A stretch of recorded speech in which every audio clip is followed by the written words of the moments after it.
Algorithm किसी नतीजे पर पहुंचने के लिए इंस्ट्रक्शंस का एक सेट होता है, चाहे कोई प्रॉब्लम सॉल्व करनी हो या फिर कोई फैसला लेना हो। ये एक रेसिपी की तरह है जो मुश्किल दिखती है पर असल में आसान होती है। चाहे कुदरत हो या सरकारें या फिर बड़ी बड़ी कंपनियां, सब के सब एल्गोरिदम्स का इस्तेमाल करते हैं। एक बड़ी दुनिया की चाबी है ये एल्गोरिदम, पर इनमें हमारा नुकसान भी छिपा है। हम जो भी करते हैं उस पर इन्हीं एल्गोरिदम्स का असर है। अब ये लोगों की जिंदगी का जरूरी हिस्सा है।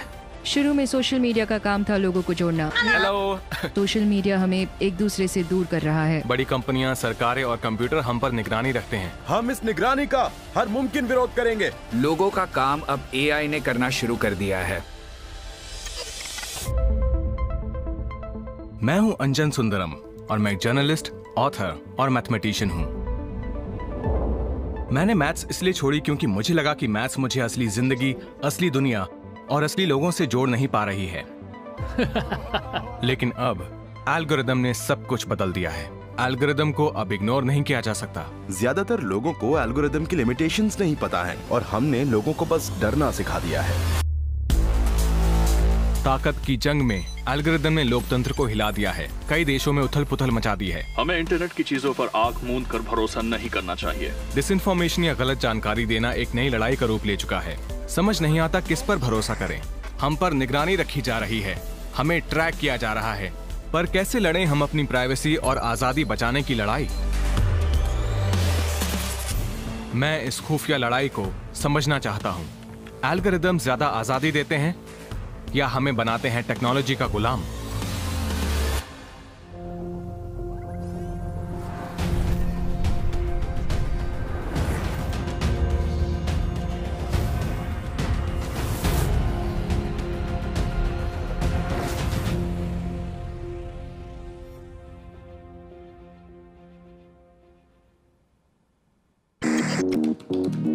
हम समझ गए हैं कि एल्गोरिदम्स हमारी लाइफ का बड़ा हिस्सा कंट्रोल करते हैं, पर वो हमारी मदद भी कर सकते हैं। हमारी जिंदगी को बदलने वाले बहुत सारे ऐसे प्रोडक्ट हैं जिनके पीछे एल्गोरिदम्स हैं। ऐसे ही कुछ प्रोडक्ट्स टेस्ट करने मैं शंघाई आया हूं। मैं अपने टैबलेट पर कुछ एल्गोरिदमिक एप्स के सहारे शहर को एक्सप्लोर करूंगा। क्या बिना मदद के कभी जिस शहर में घूमना बेहद मुश्किल होता था, वहीं मुझे ज्यादा आजादी महसूस होगी? मैं आज टूरिस्ट की तरह घूमूंगा। मुझे यहाँ स्ट्रीट साइन तक समझ नहीं आ रहे हैं। क्या एल्गोरिदम शहर घूमने में मेरी मदद कर पाएंगे?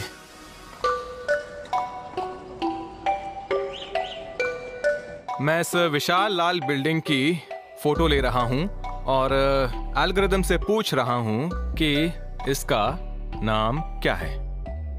ओह, तो ये है चाइना आर्ट म्यूजियम। एल्गोरिदम ने इंटरनेट पर इस बिल्डिंग की सारी इमेजेस को छाना और फिर इसकी पहचान की। अरे वाह, काफी हेल्प मिल रही है, काफी ज्यादा हेल्प। कुछ साल पहले ये किसी साईफाई मूवी का सीन लग सकता था, पर आज मैं अपने कैमरा को किसी भी साइन, टेक्स्ट या इमेज की तरफ घुमाऊं तो एल्गोरिदम्स मुझे लाइव ट्रांसलेशन दे देते हैं, किसी भी चीज को पहचान लेते हैं या जो कुछ मैं देख रहा हूं उसकी सारी जानकारी देते हैं। इससे मैं ज्यादा बेफिक्री से घूम पा रहा हूं। आप कैसे हैं? आप क्या हाल है? जी हाँ, आप कैसे हैं? मैं शंघाई के इस आम से इलाके में आया हूं। देखते हैं यहाँ के मार्केट में एल्गोरिदम मेरी मदद कर पाएगा या नहीं।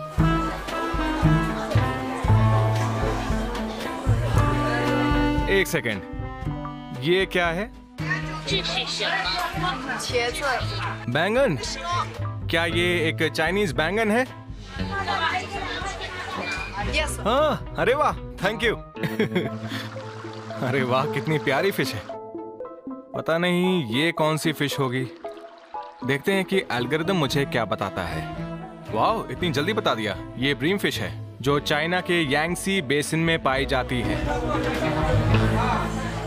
एल्गोरिदम की वजह से अचानक मुझे बाजार में इंटरेस्ट आने लगा है। ये मुझे हर चीज के बारे में बता रहा है और मैं लोगों से बातचीत कर पा रहा हूँ, जो नॉर्मली पॉसिबल नहीं था।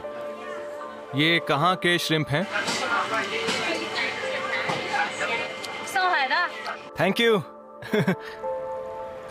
मैं हैरत में पड़ गया हूँ।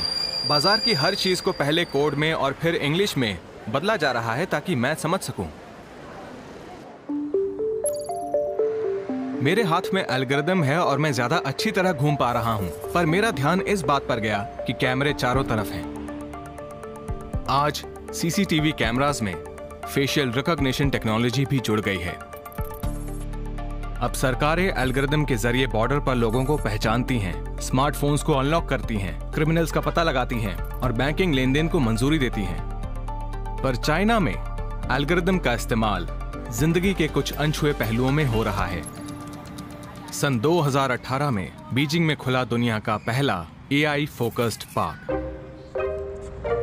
यहां ऑगमेंटेड रियलिटी ताइची है, ड्राइवरलेस शटल बसेस चलती हैं और है स्मार्ट रनिंग ट्रैक। ये है मेरी लोकल ट्रांसलेटर कोको। ये AI वाले इस ट्रैक का इस्तेमाल करने में मेरी मदद करेंगी। ये ट्रैक फेशियल रिकॉग्निशन के जरिए मेरी मूवमेंट्स पर नजर रखेगा। इसके अलावा मेरी हार्ट बीट और पल्स पर भी, जिन्हें बाद में एनालाइज किया जाएगा। पहली नजर में ये मजेदार लगता है, कोई नुकसान नहीं है इसका। आपको QR कोड स्कैन करना है, इससे आपका फेस सिस्टम में रजिस्टर हो जाएगा। तो मैं सेल्फी लेता हूँ। हाँ। फेस रिकॉग्निशन सिस्टम इसी फेस का इस्तेमाल करेगा। हाँ। तो क्या मैं बिना फोन के जा सकता हूँ? हाँ। मैंने अपना फेस इस कैमरे पर रजिस्टर किया ताकि पता चले कि मैं कितनी तेज और कितनी दूर दौड़ रहा हूँ। पर सबसे खतरनाक पहलू ये है कि ये टेक्नोलॉजी हर वक्त मुझ पर नजर रखेगी। देखते हैं क्या रिजल्ट आए हैं। उम्मीद है कि ये मुझे पहचान लेगी। मेरा फेस 80% मैच हो गया है। Oh yes, okay. तो मैं करीब 1 किलोमीटर दौड़ा। मजा तो आया, पर अब लग रहा है कि मुझ पर निगरानी रखी जा रही है। बाइडू ने ये आर्टिफिशियल इंटेलिजेंस पार्क इसलिए बनाया होगा ताकि लोगों को अपने आसपास आर्टिफिशियल इंटेलिजेंस और मशीनों की आदत पड़े। पर यहाँ आकर ऐसा लग रहा है कि इन मशीन्स की वजह से मेरी प्राइवेसी चली गई, क्योंकि इस पार्क में जॉब करने के लिए भी मेरा फोटो ले लिया गया, फोन नंबर ले लिया गया, जो मेरी पर्सनल इंफॉर्मेशन है। अब लग रहा है वो किसी और के हाथों में है और मेरा उस पर कोई कंट्रोल नहीं रहा। बाइडू आखिर ये सब डेटा जमा करके करेगी क्या? क्या डेटा और एल्गोरिदम्स के सहारे सारे शहर में मुझ पर निगरानी रखी जाएगी? चाइना में फेशियल रिकॉग्निशन कैमरास कानून व्यवस्था के लिए इस्तेमाल किए जा रहे हैं। धोखाधड़ी करने वालों और कानून तोड़ने वालों की तस्वीर बड़ी स्क्रीन पर दिखाकर उन्हें शर्मिंदा किया जाता है। पुलिस कानून तोड़ने वालों पर जुर्माना लगा सकती है, पर क्या वो मुझे पहचान लेगी? यहाँ पर 4 कैमरे मुझ पर निगरानी रख रहे हैं। मुझे सोचकर घबराहट हो रही है कि ये मुझे देख ही नहीं रहे बल्कि मुझे पहचान भी रहे हैं। मेरी तस्वीर खींचने के बाद एल्गोरिदम इसे डेटाबेस में मौजूद तस्वीरों से मैच करके मुझे पहचानता है। लीजिए, मुझे शर्मिंदा करने के लिए स्क्रीन पर मेरी इमेज आ ही गई। सिस्टम काम कर रहा है, ये साबित हो गया है, पर मुझे बहुत अजीब लग रहा है क्योंकि इस वक्त सब मुझे घूर रहे हैं। एल्गोरिदम से अक्सर चूक भी हो जाती है। एनालिस्ट बताते हैं कि अक्सर गलत लोगों को पहचान कर रोक लिया जाता है। अगर फेशियल रिकॉग्निशन इतने बड़े पैमाने पर मेरी आजादी छीन सकता है, तो मैं जानना चाहता हूं कि एल्गोरिदम कैसे काम करते हैं और सरकारें या कंपनियां कैसे मेरी हर हरकत पर नजर रख रही हैं। अमरूला ने बहुत ही hitech AI facial recognition algorithm develop किया है। ये आपको ही नहीं, आपकी उम्र और इमोशनल स्टेट तक को पहचान लेता है। आपने इस एल्गोरिदम को किस तरह डिजाइन किया? फेशियल रिकॉग्निशन को आप कई छोटी छोटी प्रोसेसेस में बदल सकते हैं। सबसे पहले तो चेहरा खोजा जाता है, इसके बाद एनकोडिंग की जाती है। इसमें फेस को 128 डायमेंशनल फैक्टर में बदल दिया जाता है। ओके। इसे समझाने का एक तरीका ये है कि ये जो आपके चेहरे पर मैं डॉट्स लगा रहा हूँ, ये इन्हें कनेक्ट करता है, इनके बीच की दूरी को समझता है। अच्छा। तो एक बार जब ये 128 डायमेंशंस को पहचान लेता है तो उन सब को जोड़कर एक जाल बनाता है। कंप्यूटर के लिए ये है अंजन का फेस एल्गोरिदम के लिए यही आपका चेहरा है। मैंने अपना एक फोटो क्लिक किया है ये जांचने के लिए कि क्या एल्गोरिदम इंटरनेट पर मौजूद मेरी तस्वीरों से कंपेयर करके पहचान पाएगा मैं कौन हूँ। इसका मतलब ये कि सड़क पर कोई भी कैमरा हो वो मेरी तस्वीर लेकर हाँ, एल्गोरिदम के जरिए जी मुझे पहचान सकता है। बिल्कुल, चलिए ट्राई करते हैं। ओके। मैच करने से पहले इसे एनकोड करना पड़ता है। ओके, मर गए, इसने तो मुझे पहचान लिया। हाँ सही है। ये तो भयानक है। एल्गोरिदम ने पहले ली मेरी तस्वीर को इंटरनेट पर मौजूद तस्वीर से मैच कर लिया है। ये बहुत ही डरावना है। इतने मामूली से एल्गोरिदम ने मुझे पहचान लिया। इसका मतलब सड़क का हर कैमरा मुझे पहचान सकता है। ऐसा लगता है मानो हर वक्त आप पर निगरानी रखी जा रही है। इसमें डरने की जरूरत नहीं है। ये इसलिए है ताकि आप कोई कानून ना तोड़े। तो इसका मतलब अगर आप सड़क पर किसी क्रिमिनल के साथ जा रहे हैं, हाँ, ऐसे में सरकार आपको उस क्रिमिनल का साथी मानेगी। हाँ हाँ बिल्कुल, गुड पॉसिबिलिटी, बिल्कुल हो सकता है। ये तो मूवी 1984 के जैसा लग रहा है। मेरा मानना यह है कि ये टेक्नोलॉजी नई नहीं है, पर आज इसके लिए जमा किया जाने वाला डेटा बहुत बढ़ गया है। एल्गोरिदम डेटा पर ही चलता है। मशीन को किसी इंसान का चेहरा पहचानना सिखाने के लिए लाखों फेसेस के जरिए ट्रेनिंग दी जाती है। इमेजेस सोशल मीडिया प्लेटफॉर्म से ली जाती हैं और कई बार इनकी परमिशन भी नहीं ली जाती। यहाँ आप कौन सा एल्गोरिदम यूज कर रहे हैं? यहाँ हम 3 तरह के एल्गोरिदम यूज कर रहे हैं। ये इन तीनों का कॉम्बिनेशन है। पहला जो है वो है फेस डिटेक्शन, जो भीड़ में फेसेस पहचानता है और उनके कोऑर्डिनेट्स नोट करता है। इसके बाद डेटा दूसरे एल्गोरिदम को भेजा जाता है जहां एज पहचानी जाती है और जेंडर भी पहचाना जाता है। राइट। तीसरा एल्गोरिदम कौन सा है? अगर आप नीचे देखें तो फौरन इसे पहचान जाएंगे। ये है इमोशनल रिकग्निशन। ये स्टिल इमेज नहीं ले रहा है बल्कि ये लगातार इमेज कलेक्ट कर रहा है और यहाँ 4 इमोशन पहचाने जाते हैं: गुस्सा, खुशी, दुख और हैरत। तो ये मुझे किस तरह पहचान रहा है? मैं इसे खुश लग रहा हूँ क्या? इसे लग रहा है कि आप खुश हैं। अगर मैं ऐसा इमोशन दूं तो समझेगा मैं गुस्से में हूँ। वाओ। हाँ हाँ बिल्कुल। तो ये मेरी आईब्रोज और माथे पर नजर रखे हुए है। इसके लिए आपका चेहरा एक कैनवस है और ये इनपुट तलाश रहा है कि आप क्या फील कर रहे हैं। इमोशन डिटेक्शन टेक्नोलॉजी के लिए 2 तकनीक चाहिए: बारीकी से चेहरे के एक्सप्रेशंस रिकॉर्ड करने वाला कंप्यूटर विजन और मशीन लर्निंग, जो एल्गोरिदम के सहारे चेहरे की इमोशनल स्टेट को पहचाने। शुरुआत में कैमरा और एल्गोरिदम का इस्तेमाल मार्केट रिसर्च में होता था, किसी एड या प्रोडक्ट पर लोगों के रिएक्शंस देखने के लिए।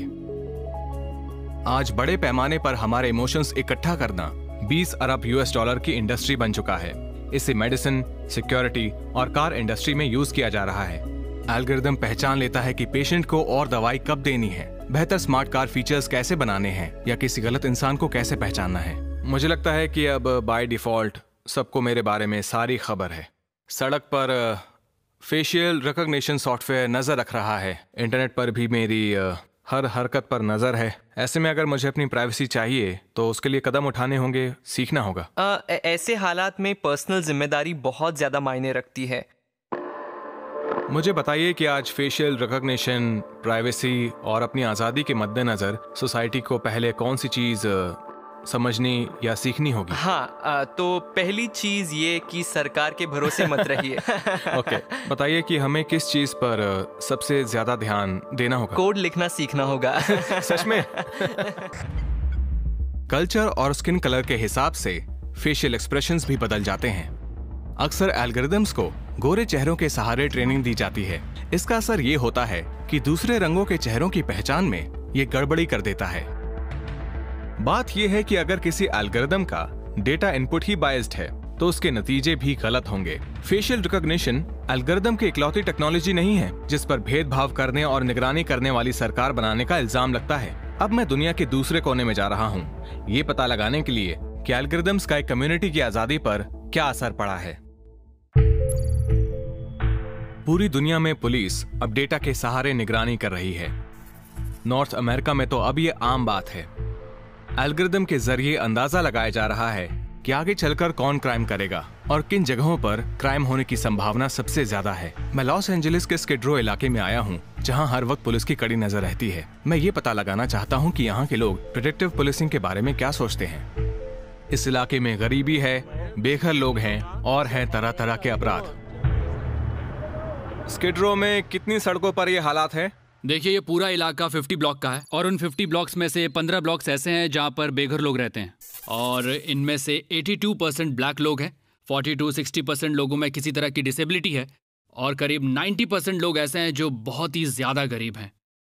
क्या पुलिस आप पर निगरानी रखती है? जी हाँ, मेरे ऊपर निगरानी रखी गई है। कैसा महसूस होता है तब? कई बार पुलिस मेरा पीछा करती है, मुझ पर हमेशा नजर रखती है। कई बार तो मुझे बहुत गुस्सा आता है और मेरे पर्सनल काम होते हैं तब भी ये मुझे नहीं छोड़ते हैं, मेरा पीछा करते रहते हैं। सच पूछे तो मुझे बिल्कुल अच्छा नहीं लगता ये सब। क्या ऐसा महसूस होता है कि आप ही क्रिमिनल हैं? हाँ, बिल्कुल लगता है। क्यों नहीं लगेगा? ऐसा लगता है जैसे हम जनता के नंबर 1 दुश्मन हैं। आपने भले ही कुछ गलत ना किया हो, पर प्रिडिक्टिव पुलिसिंग के बहाने हमारे बिहेवियर पर नजर रखी जाती है, निगरानी रहती है, हमारी जानकारियां जमा की जाती हैं। एक तरह से ये हमारी आजादी से खिलवाड़ ही तो है। यानी पुलिस के डेटाबेस में आपका डिजिटल वर्जन मौजूद है? हाँ, बिल्कुल। और उस डिजिटल वर्जन पर ही निगरानी रखी जाती है? सही कहा। इस वक्त जब हम इस इलाके में खड़े होकर बातें कर रहे हैं, हाँ, प्रिडिक्टिव पुलिसिंग और इसका एल्गोरिदम इस तरह डिजाइन किया गया है कि हमारे बस यहाँ मौजूद होने की वजह से वो हमें बाकी लोगों से ज्यादा क्रिमिनल मानेगा, क्योंकि हम यहाँ इस इलाके में। हाँ, सही कहा। यहाँ के लोगों को पुलिस की प्रिडिक्टिव पुलिसिंग कतई बर्दाश्त नहीं है। उनके मुताबिक एल्गोरिदम्स भेदभाव का दौर वापस ला रहे हैं।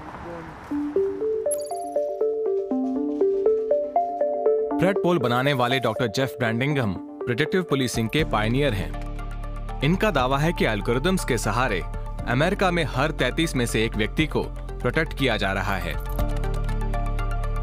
लॉस एंजलिस पुलिस डिपार्टमेंट या LAPD अमेरिका की उन 50 पुलिस फोर्सेस में से एक है जो प्रेड पोल यूज करती है।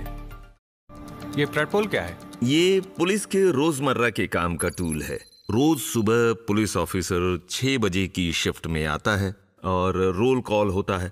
सुपरवाइजर कहता है कि आज के प्रेडिक्टिव मिशंस ये रहे और इन लोकेशन पर तुम्हें फोकस करना है।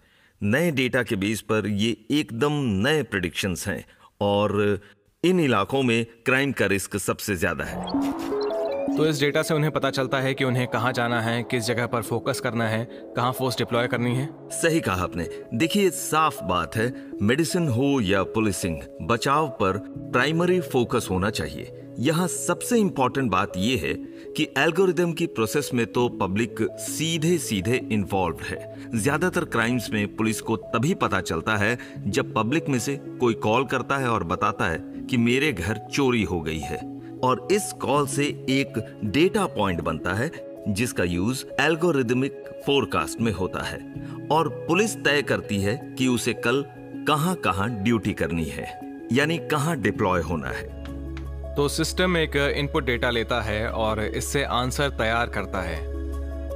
आपको क्या लगता है कि जनता की इस प्रोडक्ट के बारे में क्या राय है? देखिए, इसके भी 2 पहलू हैं। जब पुलिस ने इसे यूज करना शुरू किया तो पब्लिक में से किसी ने कॉल किया कि क्या बात है, आज बहुत दिनों बाद अपनी स्ट्रीट पर मैंने पुलिस को देखा, जो कि बहुत अच्छा लगा। इसका मतलब एल्गोरिदम अच्छा काम कर रहा है। दूसरा पहलू यह है कि कुछ लोगों को पता नहीं है कि प्रेडिक्टिव पुलिसिंग क्या है। वो मान बैठे हैं कि ये जनता को टारगेट करने का तरीका है। ऐसा बिल्कुल नहीं है। इससे हमें उस लोकेशन का पता चलता है जहां क्राइम का रिस्क ज्यादा है। उन जगहों पर पुलिस डिप्लॉय करके हम क्राइम होने से रोक सकते हैं। अगर आपका एल्गोरिदम कहता है कि इस पार्क में क्राइम होने के चांस ज्यादा हैं और मैं इस पार्क में वॉक कर रहा हूं, तो दूसरे इलाकों के बजाय पुलिस मुझे यहाँ सबसे ज्यादा चेक करेगी। मुझे तो कुछ पता ही नहीं है, पर यहाँ जाते ही पुलिस मुझे क्रिमिनल समझने लगेगी। तो ऐसा भी तो हो सकता है कि पुलिस आपको पोटेंशियल विक्टिम समझे और आपकी हेल्प करे। क्यों? तो आपको एल्गोरिदम पर पक्का भरोसा है? देखिए, ये किसी लोकेशन पर हमेशा एकदम परफेक्ट प्रेडिक्शन करे ऐसा नहीं है, पर धीरे धीरे क्या होता है, पुलिस मौकाए वारदात पर पहले से मौजूद रहने लगती है और पुलिस ऑफिसर को लगता है कि ये सॉफ्टवेयर तो बड़ा काम का है। मैथ्स बड़ा ही दमदार सब्जेक्ट है। ये पॉजिटिव बात तो है, डरावनी भी है। जेफ ने मैथ्स की प्रेडिक्ट करने की पावर का इस्तेमाल किया। उन्होंने उसकी मदद से हमारी कॉम्प्लेक्स दुनिया और उसमें होने वाले क्राइम को मैथ्स की एक सिंगल लाइन में डालकर दिखा दिया। ये लोग प्रेडपोल एल्गोरिदम का विरोध कर रहे हैं। हमीद इस मूवमेंट के लीडर हैं और वो एल्गोरिदम्स वाली इस प्रेडिक्टिव पुलिसिंग का विरोध कर रहे हैं। गुड मॉर्निंग साथियों, हमारी प्रेस कॉन्फ्रेंस में आप सबका स्वागत है। मैं स्टॉप एलएपीडी स्पाइंग कोalition का लीडर हूं। बीते साल स्टॉप एलएपीडी स्पाइंग कोalition ने प्रेडिक्टिव पुलिसिंग पर एक रिपोर्ट रिलीज की।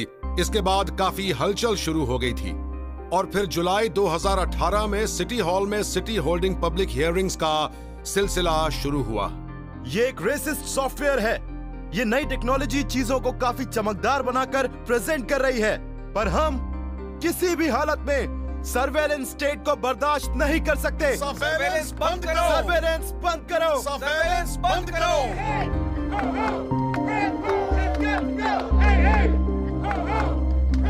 एलएपीडी डेटा ड्रिवन पुलिसिंग पर हियरिंग कर रही है।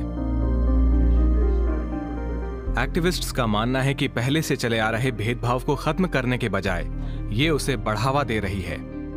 हर रोज एक एक पल, हर रोज एक एक मिनट, हर घंटा, हर हफ्ता, हर महीना, हर साल मुझे टारगेट किया जाता है क्योंकि मैं अफ्रीकन ओरिजिन का हूं।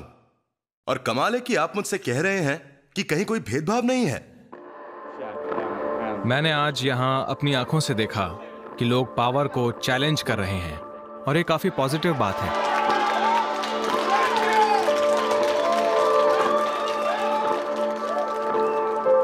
लोगों की सोच रोज बदल रही है। ऐसे में कौन क्या करेगा ये आप कैसे प्रेडिक्ट करेंगे? यूनाइटेड स्टेट्स ऑफ अमेरिका एक प्रोग्रेसिव देश है और अगर 2019 में ऐसा हो रहा है तो फिर क्या कहेंगे आप? पुलिस का कहना है कि प्रेडिक्टिव पुलिसिंग या प्रेडपोल सॉफ्टवेयर से वो ज्यादा एफिशिएंट बन जाएगी, ज्यादा फोकस्ड होगी और क्रिमिनल्स पर कड़ी निगरानी रख पाएगी। क्या आप भी ये मानते हैं? नहीं, बिल्कुल नहीं। मेरे ख्याल से हाईटेक और एल्गोरिदम्स यूज करने से पहले जनता से कंसेंट ले लेनी चाहिए, क्योंकि इसके जरिए लोगों को ट्रैक और अरेस्ट किया जाता है। स्टॉप एलएपीडी इस स्पाइंग कोalition वाले सॉफ्टवेयर को पूरी तरह से खत्म कर देना चाहता है, पर मैं लैब में गया, रिसर्चर्स से बात की और मेरी राय है कि टेक्नोलॉजी को रोका नहीं जा सकता। अब तक मैं जिन भी जगहों पर गया हूँ मैंने यही पाया है कि एल्गोरिदम के सामने लोग बहुत वल्नरेबल फील करने लगते हैं। George Orwell, 1984, projects the ultimate evil, total control of the human will. Authorities algorithm के जरिए मेरा फेस रीड कर सकती हैं, मुझे ट्रेस कर सकती हैं, मेरे किसी बिहेवियर को प्रेडिक्ट भी कर सकती हैं, पर अगर वो मेरे दिमाग में झांक कर पता लगाने लगे कि मैं क्या फील कर रहा हूं तो क्या होगा? मैं चाइना में ब्रेन सर्वेलेंस रिसर्च के एक मेन सेंटर में आया हूं, ये जानने के लिए कि क्या ऐसा वाकई पॉसिबल है और तब हमारी आजादी का क्या होगा। निंगबो यूनिवर्सिटी सरकार के लिए न्यूरोकैप प्रोजेक्ट चला रही है। ये डिवाइस हेलमेट या हैट में लगे वायरलेस सेंसर्स के जरिए पहनने वाले के ब्रेन की एक्टिविटी को मॉनिटर करता है। ये डेटा एनालिसिस के लिए एल्गोरिदम को भेज दिया जाता है। आज न्यूरोकैप का यूज चाइना में मैन्युफैक्चरिंग और ट्रांसपोर्ट इंडस्ट्रीज और मिलिट्री में किया जा रहा है। ओके, तो मैं पहले आपको ये पहना देता हूँ। मैं इस ब्रेन मॉनिटरिंग डिवाइस को ट्राई कर रहा हूँ। ये आप क्या लगा रहे हैं? ये इलेक्ट्रोड्स हैं और इसके बाद मैं इन्हें न्यूरोकैप कंप्यूटर से जोड़ दूंगा और फिर अपना काम शुरू करूंगा। ये वेव्स देख रहे हैं आप? इन लाइंस का क्या मतलब है? ये है लो बीटा, हाई बीटा, लो गामा और हाई गामा। ओह, ओके। जी हाँ। इसमें अल्फा बीटा गामा क्या है? अल्फा बीटा और गामा ब्रेन के अरबों न्यूरॉन के बनाए इलेक्ट्रिक पल्सेस की फ्रीक्वेंसी को दिखाते हैं। ब्रेन की बनाई फ्रीक्वेंसीज को एल्गोरिदम पहचानता और एनालाइज करता है ताकि यूजर की इमोशनल स्टेट में आए बदलावों को पहचान सके। ये हमारे थॉट्स को पढ़ने के लिए नहीं बना है, बल्कि हमारी एंग्जाइटी, टायर्डनेस, डिप्रेशन और एंगर को पहचानना इसका मकसद है। तो मेरी मेंटल टायर्डनेस 100 में से 40 है, जबकि बेसलाइन 50 है। मेंटल लोड 42 है, यानी ये एवरेज से नीचे है। और ये क्या है? अराउसल? ओह, मैं तो जरा भी अराउज्ड नहीं हूँ। और अटेंशन, सारा अटेंशन आपकी तरफ है। अच्छा स्टूडेंट हूँ मैं। सही कह रहे हैं आप। बढ़िया। तो न्यूरोकैप ब्रेन में खोजबीन करता है। देखिए, ये एक्चुअली प्रोडक्शन लाइन में काम करने वाले वर्कर्स के कॉग्निटिव स्टेट को समझने के लिए बना है। उनकी थकान या उनकी अटेंशन को सही से पहचान कर मैनेजमेंट अच्छे से फैसले ले सकता है। जैसे कि अगर वर्कर थका हुआ है या फिर उसका ध्यान भटक रहा है तो सिस्टम ये अलर्ट कर देता है कि उसे बदल दिया जाए। इससे प्रोडक्शन में सेफ्टी बनी रहती है और साथ ही साथ प्रोडक्टिविटी भी बढ़ जाती है और ये बहुत अच्छी बात है। ये अलार्म क्यों बज उठा? इसलिए क्योंकि आपका ब्रेन काफ़ी थक गया है और आपकी थकान का लेवल एक थ्रेशोल्ड के ऊपर चला गया है, तो ये अलर्ट कर रहा है कि अब आपको अपना काम बंद करके आराम करना चाहिए और अपने दिमाग को भी साथ में थोड़ा आराम देना चाहिए। इसे सुनकर एम्प्लॉयर मुझे ब्रेक देने का फैसला कर सकता है? जी हाँ, बिल्कुल। ये टीम काम करने के अलग अलग तरह के माहौल भी सिमुलेट कर रही है ताकि समझ सकें कि खास कंडीशन में लोगों पर इसका क्या असर होता है। मैं महसूस करना चाहता हूं कि सर्वेलेंस में एक वर्कर कैसा फील करता है। ये साबित करता है कि एक टीवी शो होस्ट करना इतना आसान नहीं है। ऐसा लग रहा है जैसे मुझ पर एक्सपेरिमेंट किया जा रहा है। ये बहुत अजीब लग रहा है। ओके, मैं आपके शूज भी बदल देता हूँ। ओह, ये भी? बाप रे, मुझे तो बांध दिया गया है। मैं हिल नहीं सकता।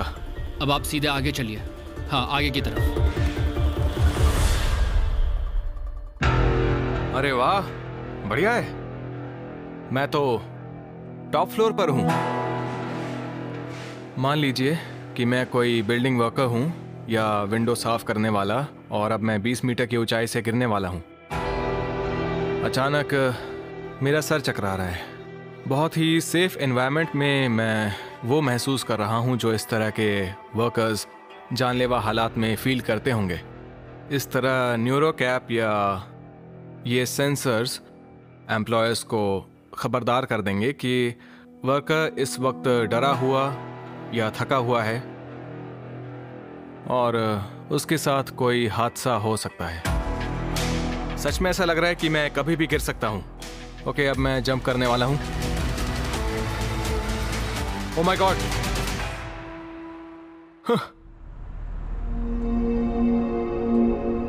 यूनिवर्सिटी के न्यूरो मैनेजमेंट डिपार्टमेंट की इस रिसर्च ने मुझे हैरत में डाल दिया। यहाँ तो हमारे दिमाग में झांकने की तैयारियां चल रही हैं। कुछ सिंपल सेंसर्स, एक कैप और बेसिक एल्गोरिदम के सहारे वो जान सकते हैं कि मेरे मन में क्या चल रहा है।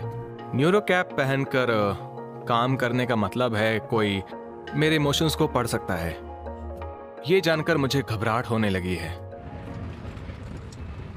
शायद आगे चलकर सारे काम ऐसे ही किए जाएंगे। डर लग रहा है कि अनजाने में ही मैंने अपनी आजादी सरकारों या कंपनियों के हवाले कर दी है। भले रोज न्यूरो कैप ना पहनना पड़े, पर एल्गोरिदम्स निगरानी रख सकते हैं और शायद जल्द ही हमारी दिमागी हालत भी जानने लगेंगे। लेकिन अगर साइंटिस्ट्स ने हमारे ऑल्टरनेटिव वर्जन्स बना लिए तो क्या होगा? तब क्या हम अपनी आंखों देखी पर भी भरोसा कर सकेंगे? Spectre showed me that whoever controls the data controls the future. Deep fakes कहलाए जाने वाले ये वीडियोस एआई और एल्गोरिदम्स के जरिए लोगों के चेहरे और आवाज को कॉपी कर सकते हैं, यानी नकली फुटेज तैयार की जा सकती है। इंटरनेट पर गलत जानकारियों की एक नई लड़ाई शुरू हो चुकी है। हालांकि जरूरी नहीं कि इसका कोई नुकसान हो, पर इसका एक खतरनाक पहलू भी है। इस टेक्नोलॉजी से हम वो कहते या करते दिख सकते हैं जो हमने कभी किया ही नहीं। अगर हमने अपने वर्चुअल रूप पर कंट्रोल खो दिया तो समझिए हमारी आजादी तो गई। Berkeley artificial intelligence research lab दुनिया की टॉप इमेज सिंथेसिस लैब है। यहां मैं पता करूंगा कि डीप फेक्स कैसे बनाए जाते हैं। एक ग्रेजुएट स्टूडेंट श्री गुनोसार मेरा सिंथेटिक वर्जन बना रही हैं। मेरी बॉडी काफी स्टिफ है, पर मेरा माइकल जैक्सन की तरह डांस करने का सपना रहा है। क्या मेरे शानदार डांस का फेक वीडियो बनाया जा सकता है? तो मैं अपना कैमरा ऑन करूंगी और आपको यहाँ वहाँ वॉक करना है और पोस्ट करना है। और मैं चाहती हूँ कि हम अलग अलग पोजीशंस में आपकी इमेजेस को रिकॉर्ड करें। आप समझ रहे हैं ना? ऑलराइट। और आपको पता है इसके बाद मैं क्या करूंगी? मैं किसी और को लूंगी और फिर उनके बॉडी के मूवमेंट्स को मैं आपके फेस के साथ मर्ज करूंगी। तो ऐसा लगेगा कि आप ही मूव कर रहे हैं और डांस कर रहे हैं। आप समझे? वाह, तब तो मजा आ जाएगा। इस टेक्निक को जेनरेटिव एडवर्सरियल नेटवर्क्स या गैंस कहते हैं। ये मेरी इमेजेस लेकर उन्हें डेटा पॉइंट्स में बदलेगी ताकि एल्गोरिदम्स मेरा वर्चुअल रूप बना सकें। हाँ। तो आपके एल्गोरिदम के 2 पार्ट्स। हाँ, 2 पार्ट हैं। हाँ ओके। बिल्कुल। पहला पार्ट आपकी फेक इमेजेस तैयार कर रहा है और दूसरा पार्ट उसे देख रहा है जैसे कोई आर्ट क्रिटिक हो। मानो जैसे वो फैसला कर रहा है कि ये असली आर्ट पीस है या नकली आर्ट पीस है, और इसी तरह हमारी इमेज बनती जाती है। ये आपके स्टैटिस्टिकल डिस्ट्रीब्यूशन को समझने की कोशिश करता है और इसके जरिए पहचानता है कि कौन सी इमेज असली है और कौन सी फेक है। सबसे मुश्किल होगा इसे नेचुरल दिखाना, है ना? हाँ, यही तो ट्रिक है। कभी डिजिटल इमेज क्रिएशन का इस्तेमाल सिर्फ हॉलीवुड के स्पेशल इफेक्ट्स आर्टिस्ट और बहुत काबिल प्रोग्रामर करते थे, पर आज ये सॉफ्टवेयर कोई भी इस्तेमाल कर सकता है। श्री दिखा रही हैं कि कैसे उन्होंने ग्रेजुएट स्टूडेंट कैरोलाइन को माइकल जैक्सन की तरह डांस करते दिखाया। ये तो बिल्कुल वैसे ही डांस कर रही हैं। हाँ, तो यहाँ हम माइकल जैक्सन के मोशंस को कॉपी कर रहे हैं और ये नीचे उनके पोज को डिटेक्ट किया है और फिर इसे फ्रेम बाय फ्रेम इस लड़की पर ट्रांसफर कर दिया है। किनारों पर ये कंप्यूटर जनरेटेड लग रही है, वरना पहचानना मुश्किल है कि ये नकली है। ये एल्गोरिदम्स इस मायने में खतरनाक हैं कि ये एकदम असली इमेज क्रिएट कर लेते हैं। इनसे चेहरे बदले जा सकते हैं, चीजों को हटाया या बदला जा सकता है, लोगों की स्टेटमेंट्स बदली जा सकती हैं। ये सब हमारी निजी आजादी के साथ साथ नेशनल सिक्योरिटी और डेमोक्रेसी के लिए खतरनाक हो सकता है। कांग्रेस डीप फेक्स के मुद्दे पर काफी गंभीर है। डीप फेक्स और डिसइंफॉर्मेशन के बाकी तरीके इसलिए खतरनाक हैं क्योंकि अब सोशल मीडिया हर तरफ छाया हुआ है। इससे गलत इंफॉर्मेशन बड़ी तेजी से फैलती जाती है। आप भले मुझे डांस में एक एक्सपर्ट दिखा रही हैं, पर मुझे लगता है कि ये बहुत डेंजरस टेक्नोलॉजी है। हाँ बिल्कुल, मेरे ख्याल से इन चीज़ों को कंट्रोल करने के तरीके होने चाहिए, पर यहाँ एल्गोरिदम को कंट्रोल नहीं करना है, यहाँ पर इसके यूज़ को कंट्रोल करना है। मुझे लगता है कि एक पब्लिक पॉलिसी होनी चाहिए और ये तय होना चाहिए कि क्या लीगल है और क्या लीगल नहीं है। अब ये वक्त आ गया है कि अपनी आंखों देखी या कानों सुनी पर यकीन नहीं किया जा सकता, और ना ही एल्गोरिदम्स पर। ये तो बहुत ही खतरनाक है। एल्गोरिदम्स न्यूक्लियर पावर प्लांट्स को बंद कर सकते हैं, बैंकों पर हमला कर सकते हैं और इलेक्शंस को मैनिपुलेट कर सकते हैं। पर कुछ लोग हैं जो हमारी आजादी की लड़ाई लड़ रहे हैं। मैं यूरोप में हैकर्स के सबसे बड़े अड्डे पर जा रहा हूं। वहां एक हैकर से मिलूंगा। केओस कंप्यूटर क्लब या CCC दुनिया की एक जानी मानी डिजिटल ऑर्गेनाइजेशन है। Hey, nice to meet you. Linus Neumann उन गिने चुने हैकर्स में से हैं जिन्हें इस बारे में इंटरव्यू देने की इजाजत है। ये ग्रुप व्यक्ति की आजादी पर जोर देता है। सरकारें और कंपनियां एल्गोरिदम्स के सहारे किस तरह हमारी जिंदगी को कंट्रोल कर रही हैं, ये उसका विरोध कर रहे हैं। लिनस मुझे दिखाएंगे कि एल्गोरिदम्स डेमोक्रेसी के बुनियादी आधार यानी इलेक्शन के लिए कितने खतरनाक हो सकते हैं। हम कहाँ जा रहे हैं? हम जा रहे हैं CCCB hacker club. Chaos computer club का काम यही है। ये गवर्नमेंट की वेबसाइट पर कब्जा करने को बिल्कुल तैयार है। इस काम ने हमारे बहुत सारे दुश्मन बनाए हैं, फिर चाहे वो कंपनियों में हो या सरकारों में। हमने पहली डिजिटल बैंक रॉबरी की, हमने डिजिटल इलेक्शन सिस्टम पर हमला किया। आप बस ये समझ लीजिए कि हम पढ़े लिखे समझदार टेररिस्ट्स की तरह हैं।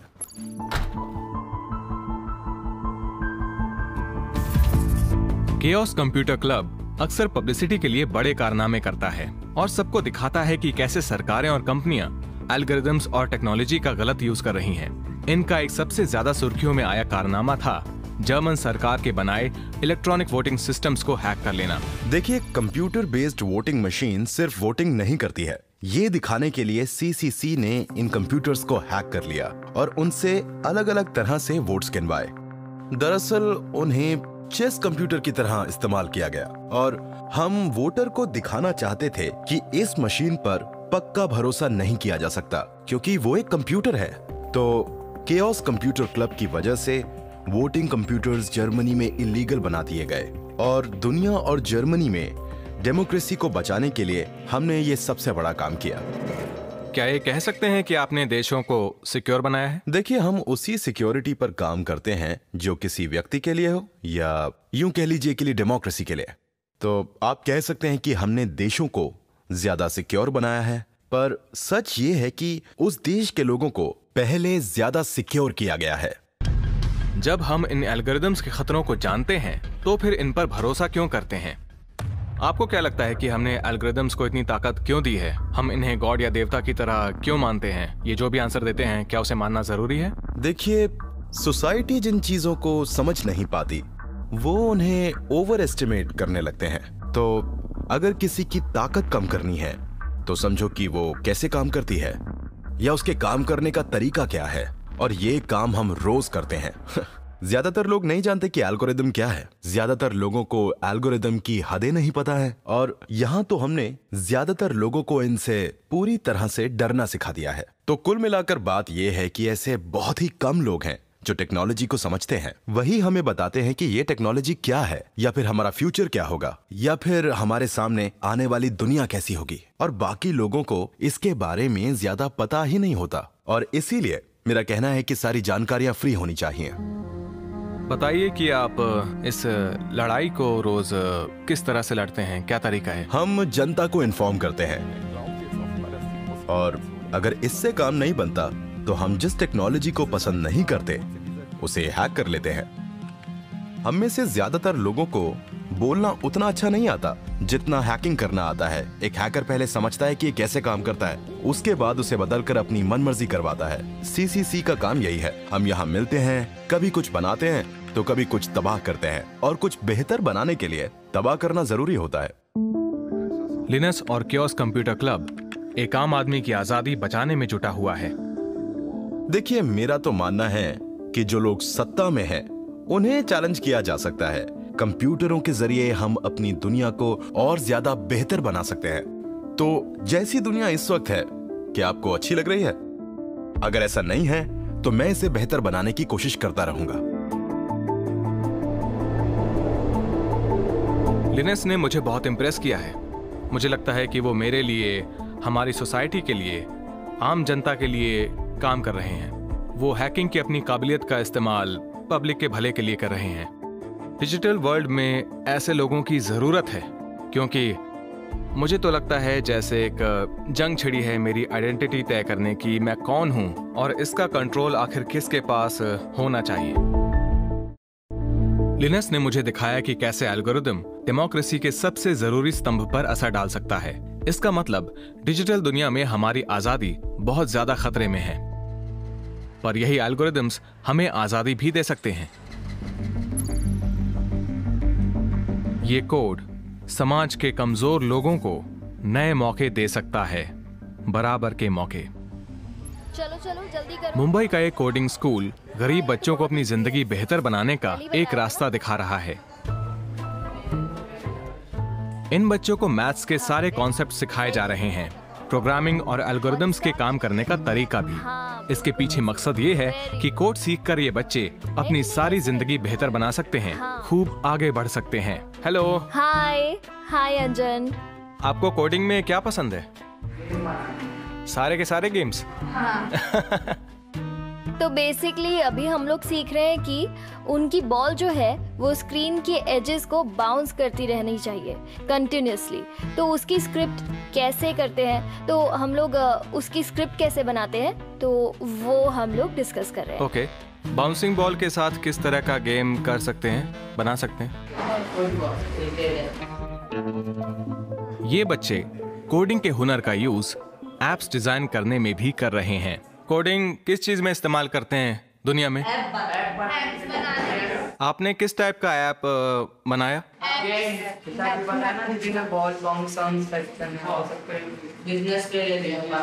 इंग्लिश, हाँ, इंग्लिश स्पीकिंग के लिए, इंग्लिश सीखने के लिए इन लोगों ने ऐप बनाया था।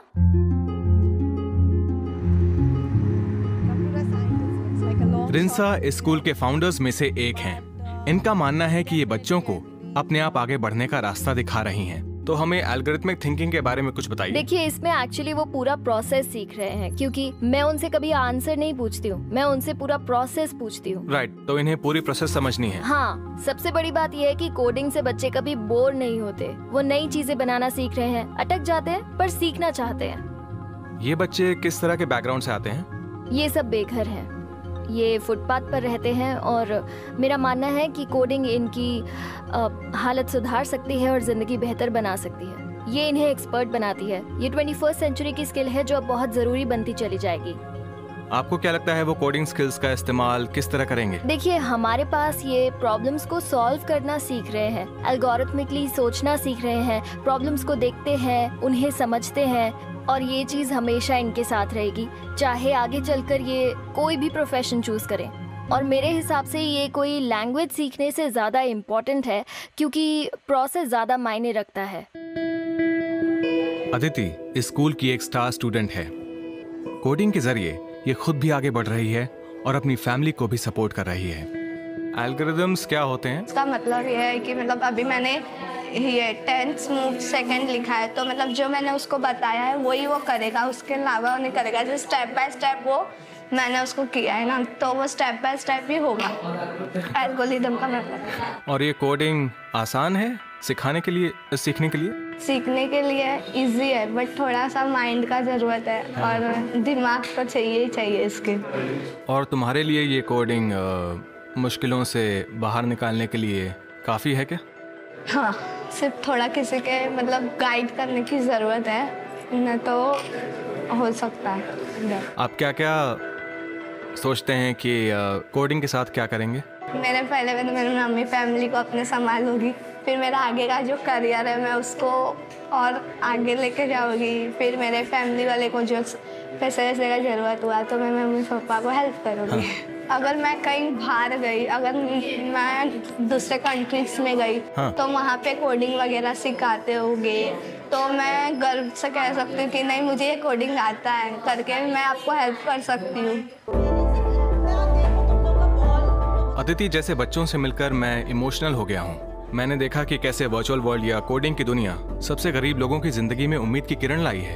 अगर आप इस मैथमेटिकल लैंग्वेज को या कोड को सीख लें तो बस कोई बाउंड्री बचती ही नहीं है।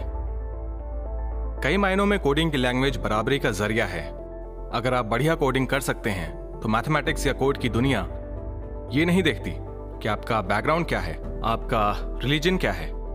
ये सही मायनों में यूनिवर्सल लैंग्वेज है और इस यूनिवर्सल लैंग्वेज को सीख लें तो आप दुनिया में किसी से भी कम्युनिकेट कर सकते हैं। और यही बात मैथमेटिक्स को सबसे खूबसूरत बनाती है।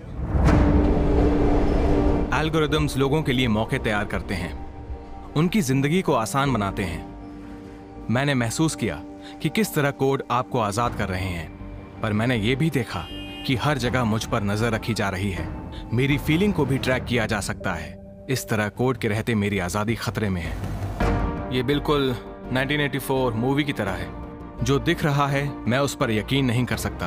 अपने वर्चुअल रूप पर मेरा कोई काबू नहीं रह गया है। ये अपने आप में बढ़िया है पर है बड़ा खतरनाक। हाँ बिल्कुल, और मुझे लगता है कि इन्हें कंट्रोल करने का एक तरीका होना चाहिए।